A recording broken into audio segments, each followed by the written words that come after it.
Headphone খোলা। এই কি করিচ্ছু?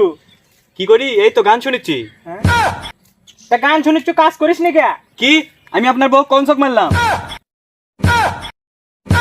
কে কইছে? ই কইছে তাই না? আমার নামে সব সময় মিথ্যা কথা বলা। মালিক এ জন্যই বলছি আমি এখানে আমি কাজ করবো না। কি তুই মালিকের বউকে ফেরত দিয়ে দিবি? মালিক কি ছাগল নাকি যে নিজের বউকে আবার ফেরত নিয়ে নেবে?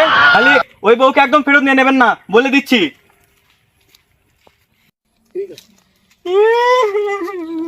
মালিক আমি আর কাজ করবো না।